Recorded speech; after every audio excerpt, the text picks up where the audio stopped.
আল্লাহু আকবার। এই আজকে যারা মিলাদুন নবীর বিরোধিতা করেন তাদের ইতিহাস জানা উচিত।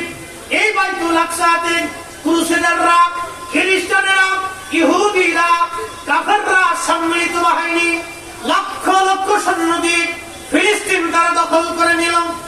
1 লক্ষ মুসলমানের তারা জবাই করলো। রক্তে ফিলিস্তিন রঞ্জিত হয়ে গেল। বাইতুল আকসাতে মুসলমানের রক্তে হাঁটু পর্যন্ত রক্তে রঞ্জিত হয়ে গেল। সেই ফিলিস্তিনকে 200 বছর পর যিনি উদ্ধার করলেন তিনি সুলতান গাজী সালাউদ্দিন আইয়ুবী। ওনার বাড়ি ইরাকের কুর্দিস্তান।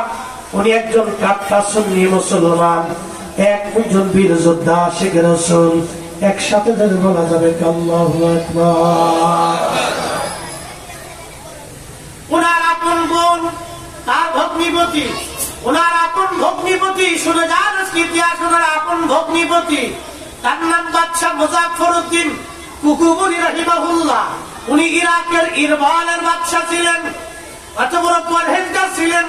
ইমাম ইবনে কাসির, হযরত ইমাম হাদার আসকালানি, ইমাম জালালউদ্দিন আস-সুয়ুতি, মুল্লা আলী কারি মক্কি, ইমাম আবুল ফারাজ ইবনুল জওজি, হযরত ইমাম বিশ্ববিখ্যাত ইমাম নাসিরউদ্দিন দামেশকি, আল্লামা যত ইমাম ইকরাম ছিলেন বড় বড় বিশ্ববিখ্যাত ইমামরা তাকে জাহিদ, আবেদ এবং ন্যায়পরায়ণ বলেছিলেন।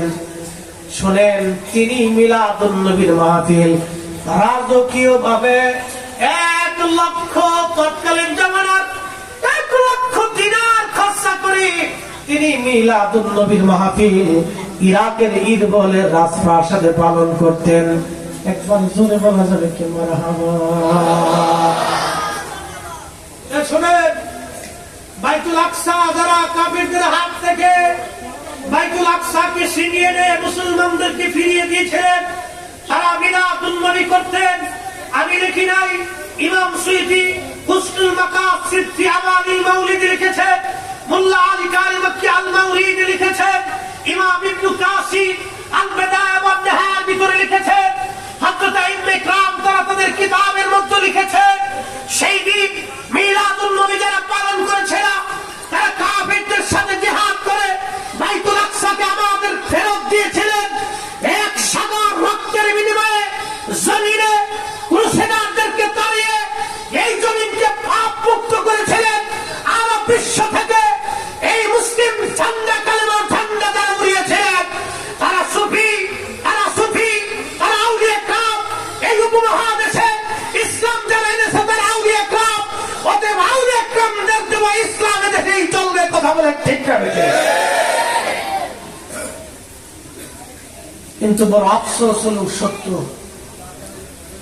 আমরা আজকে দুর্বলতার দিকে চলে যাচ্ছি। আপনি জানেন ইতিহাস কি চমৎকার। প্রত্যেক বছরে এই ন্যায়পরায়ণ শাসক ওনার জীবনীতে আসছে। সুলতান গাজী সালাউদ্দিন আইয়ুবীর বোন ইরবিলের বাদশার স্ত্রী ছিলেন।